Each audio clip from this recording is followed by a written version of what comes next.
You're listening to PetLifeRadio.com.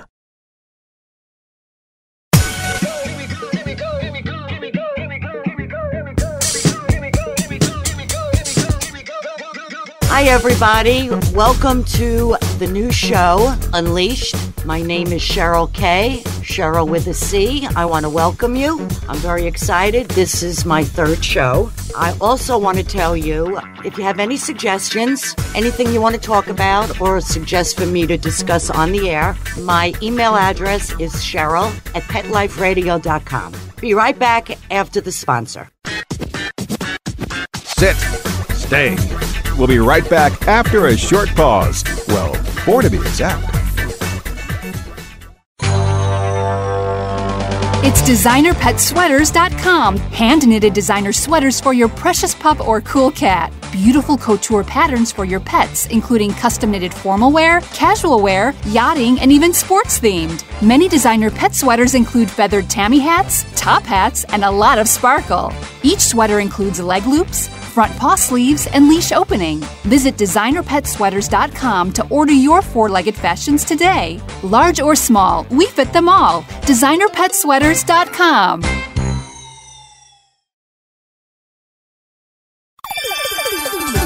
Let's talk pets on PetLifeRadio.com.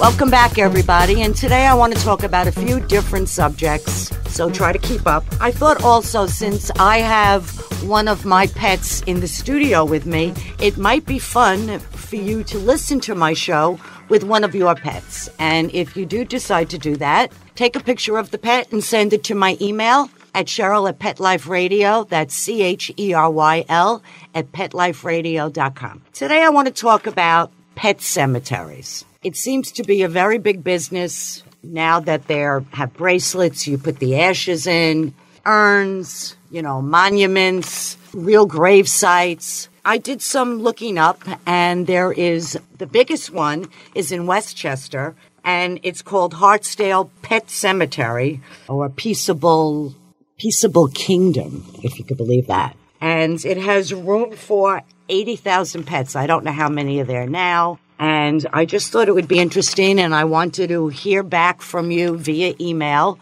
or I could tell you what I think. The greatest gift you could give your pet when you adopt them, and I'm more into adopt than shopping, is a wonderful life, care, love, devotion, and above all, loyalty, meaning you will keep your pet until the day they die. And one of the other best things that you could do for your pet when the time comes, and, if you've had many pets like I've had, when it's time to put them down. And they cross over the bridge, and it's heartbreaking, but you certainly don't want your animal to suffer. And, dogs and cats seem to be pack animals, and they do hide, their illness and their pain. I've put down a number of pets. I've always been in the room. I've always had the vet give them an anesthesia first. It's painless. The only person who suffers, of course, is us, because we will miss them. It's heartbreaking. And then myself, I had a house and a big piece of property, and there was no landowner there to tell me no, and I buried them on my property. One cat, Sandy, she was the oldest cat I ever had. She was just wonderful. I buried her in a tremendous hat box with a picture of us. So ridiculous. On St. Patrick's Day. But it was someplace that when I walked out the door of the house, I could look at, I could, say a little prayer to her, throw her a kiss, and she was with me. And over the years, not my dogs, but the cats I have buried on my property, different locations, but you just want them to be with you. I mean, a cemetery, I know there are people who do want that, do that, and go there, but that isn't for me. There was one cemetery, pet cemetery, in Maryland called the Aspen Hill, and it was a big cemetery, and then it was sold to PETA, and then PETA sold it, and now it is in ruin. There is nobody overseeing it, and I think it's pretty horrible because it's a cemetery of our loved ones if you have chosen to put your pet there. I hope that you have your pet listening. I have my pet, Daniel Boone, with me, and he's just curled up. He's a Maine Coon cat, rescue, absolutely gorgeous, the sweetest animal and the best personality of an animal I've ever had. Very dog-like, but with Maine Coons, it's all about their tail, just big tail. I have him about 3 years, and he just is really the light of my life. I had another pet that I had, another cat, Ricky, that I put down after many years, and my female, Cheyenne, who was never alone. I was going to see how long we could go without necessarily getting another pet at this time. I mean, having 2 cats is like having 1 cat. At one time when I lived on Long Island, I had 3 cats. But where I live now, I only have 2, which, like I say, 2 is like 1 because they're friends. I looked at her one day and I just saw that she was really sad. And of course, any difference in the household changes the personality of the animal, and especially since she was never the only cat. I just felt sad for her, and I happened to mention one night, it was a Friday night, that I was seriously going to think about now, after 2-3 weeks, that I was going to get her a new friend. Friend for me, friend for her. I go out during the day, she's home, so she shouldn't be alone. She would have a friend. So my girlfriend, I happened to say to her, I want a male. I've never declawed an animal, ever. But where I am now, I do have some furniture that I don't want to get ruined, and I know that cats with claws, even though you keep them short, can. So if they were already declawed and fixed, I'm in. She sent me a picture of Daniel, who was Poof Poof, and I'm not leaving the place with the Poof Poof. I took one look at this face, attitude all the way, huge, and I just got in my car on Saturday morning and went right to the shelter, and it was just wonderful. I mean, huge cat. You know what he looks like because you see my show, so you could see. And I will be posting more and more pictures of Daniel Boone that you could look at. So it was really a good thing that I did. I wanted to just talk about some other pets that I had. I had 2 white cats, one named Cirrus. It was a friend of mine who went on vacation, and guess what? He came back 6 months later. So what was I going to do? I kept the cat. White cat, blue eyes, deaf. But what a love. And then years later, another friend moved, and he was moving into an apartment in his parents' house, and they had allergies. So I took their cat, named Marshmallow, of course. Other than this time in my life, I've always had 3 cats. At one point, I would like to get another dog. I always liked big dogs, but I think now I would probably go for maybe a medium-sized dog. As you get older, you shrink. And as I'm shrinking, a bull mastiff or a Newfoundland dog. I had a tricolor collie, which you could see on my site. And I also had a standard poodle named Brandy. Great dogs. One dog for 13 years, one dog for 15 years. 13 and 15, 28 years of dogs. As my father would say, many, many miles of walking them. Not me, him. Be right back after this break. Okay, time to call off the dogs. We'll be back with more biting topics right after we kibble a little with our sponsors. They wake me up every morning. Their tails are always wagging. They're just running constantly and chasing, shadows and sticks. Their coats are much better. They're very happy dogs. If you want the dog to be healthy, you got to feed it something healthy. DINOVITE.com. I have 3 dogs, golden retrievers, and I make their own food, ground beef, white rice, eggs, including the shells, and the Dinovite supplement, and then the Lico Chop. It takes a few minutes every week. Before the Dinovite, they were overweight. They slept all the time, so now they jump all over me when I'm putting it in their bowls. They're crazy about this food, and their vet said that it's so much healthier for them. Go check out Rescue Dogs. They're just waiting to be loved. Get them started on this Dinovite diet, the health food for animals, and you'll see amazing results. 859-428-1000. 859-428-1000. DINOVITE.com. Amazing Pet Expos is coming to a city near you. Admission is always free, and your pet is welcome. Shopping, adoptions, free nail trims, discounted shots and microchipping, agility, a pet costume contest, and much more. Plus, meet the guys from Animal Planet's hit TV series Tank and Pit Boss. Online at AmazingPetExpos.com. Bring your pets to the Pet Expo. Let's talk pets Let's talk pets on Pet Life Radio. Pet Life Radio. PetLifeRadio.com.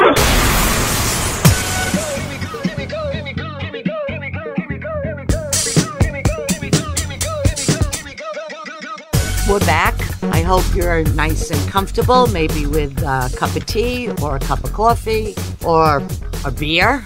I wanted to talk to you today about something I found out about just by, just doing some research. I do like to be prepared so we could talk about some things. About animals in the hotels in Manhattan in the early 1900s. And it was the Plaza. Believe it or not, the Plaza allowed pets. Not the St. Regis, the Plaza. So in 1908, a princess from Germany, her name was Princess Le Wolf, if you could believe that, moved into the Plaza Hotel with an array of bear cubs, alligators, cats, dogs, and an array of birds. And they let her. And she was very, very popular on the New York scene, as you can be in 1908. I mean, she was royalty. And somebody gave her a lion cub. It was a general from the Civil War. His name was General Sickles, and she named the cub General Sickles, but then changed it to Goldflick. And she kept it there. And he had the run of the halls. He did get out now and again and scared the bejesus out of the company there and of the other guests. And then, of course, things got a little tough for her during the war. I guess she was getting money from home. And she had to leave the Plaza. And she bought an estate up in the Catskills called Deer Park. And she moved up there with her array of animals, added to them. I think she even at one point had a couple of horses. And things were fine. And she did her thing. But then she got ill. And she had to sell her estate in the Catskills, and she moved into the St. Regis, much smaller room. And the problem was that she didn't have a lot of money, and she wasn't in good health, and she got diabetes, and she was feeding this lion cub people food. Not good. We should always feed our animals, I believe. I feed my cats cat food. I don't do sugar. I don't do chicken, I will do chicken liver. I will, once in a while, when I get a whole chicken, put it in the oven and then chop it up. And believe me, I am the hero. Anyway, sadly, her lion cub passed away because she was giving him people food. Very, very sad. And shortly afterwards, because she wasn't taking care of herself, she herself died of diabetes at a very young age. Well, we'll be right back. One more break, and then we're going to talk about some stuff that is one of my pet peeves. I just wanted to talk about some of the things that I think are maybe a little ridiculous, and I don't want to insult anyone. This is my opinion, maybe because I never had little dogs. I just don't understand how people are using their dogs as like an accessory. Maybe it started with, Paris Hilton, you put the dog in your purse, and now I see people, if you go to the beach or in any of the boardwalks on a spring day, on a summer day, in a shopping mall, animals in a stroller? Really? I don't understand what's with that. I understand some dogs are small and they got little tiny legs and they can't really walk a lot, but in a stroller like a baby? I just don't understand that. If you have any suggestions on what you think that reasoning is, let me know. Email me at Cheryl@PetLifeRadio.com, and I will be glad to answer anything that you want to ask, or I will go through any suggestions. I do get some suggestions for shows, and I am going through it, and we're going to do it one day at a time. So that's one of my pet peeves. And another one is people who do not pick up after their dogs waste. I just don't understand it. In a lot of the communities throughout the area that I live in, they have plastic bags and a dispenser. I mean, really, why can't you just take the bag, take the poop, and throw it away? I have a friend who takes the poop, brings it home, and flushes it down her toilet. I think that is ridiculous. So that's one of the things that bothers me. And another thing, I got to tell you, I got these great toys at this unknown place, pretty popular, worldwide, and my cats absolutely loved it. You know, different colors, different shapes, fruit, vegetables, a lot of catnip in it. They absolutely love it. Lick it, lick it, lick it, play with it. Daniel Boone is almost toddler-like. I have a basket of all the toys, and he goes and he takes the toys, and I have a patio where the cats like to hang out all day long. And he likes to bring it out. And it was, in the beginning, it was really very strange because he would bring one out, then he would bring two out. Now he brings three out because I think he wants two for himself and one for Cheyenne. He does share. He takes it out. He leaves it all over the living room, the patio. He doesn't bring it back. But that's where he gets his toys from. So as I was saying, they love this toy, and they play with it. They lick it. And one day I wanted to wash it. You know, give it a fresh look, you know, smash it up a little, maybe, you know, shake up the, you know, what's ever inside of it. The catnip, memory loss. Anyway, guess what?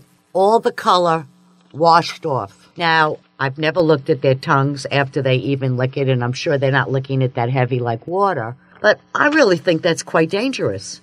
You know, I don't mind buying it anew because they're not expensive, and it wouldn't matter if it was because they like it. But I really think when these companies make, you know, toys or any kind of products for pets, they have to really be careful and they have to test them out. And one of the things, just like we do with cell phones, we test it in water. We all know that if you throw your phone in water, it is gone. Can't use it anymore. I don't care how much rice you open it up and you put in, you're not going to be able to save it. I mean, that's just the way it is. So that's another one of the things that bothers me. And I wanted to talk about etiquette at the pet park and bringing your animal there for the first time. I happen to go past some of them on my local walks, and I always like to look, you know, watching animals. I mean, that's a fun thing to do.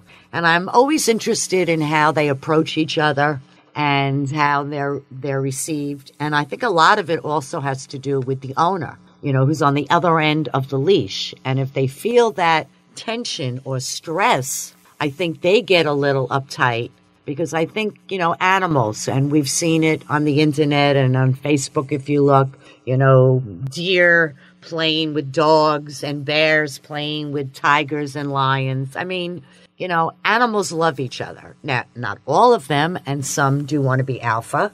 And maybe if their owner has allowed them to be alpha in the park, that maybe they're the head honcho. But I've noticed it, you know, because normally when another animal sees another animal, the first thing they do is they wag their tail. You know, they want to smell them. They're going to, just like we shake hands, look somebody in the eye. We could tell an awful lot about somebody, whether we're going to like them. Vibes.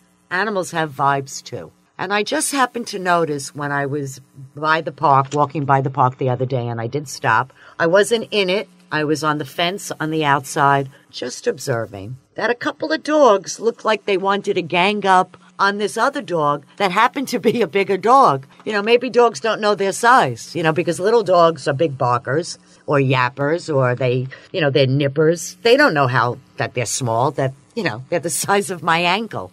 But it was just really cute how they were together ganging up on this big dog who kind of kept looking at his owner like, what do you think I should do? I just thought it was really a lot of fun. Anyway, that's all for today. I'll see you next time. Remember, Unleashed. Glad to have you. Any questions, any suggestions? Cheryl at PetLifeRadio.com. Cheryl with a C, CHERYL. See you then. Remember, adopt, don't shop. Let's Talk Pets, every week on demand, only on PetLifeRadio.com.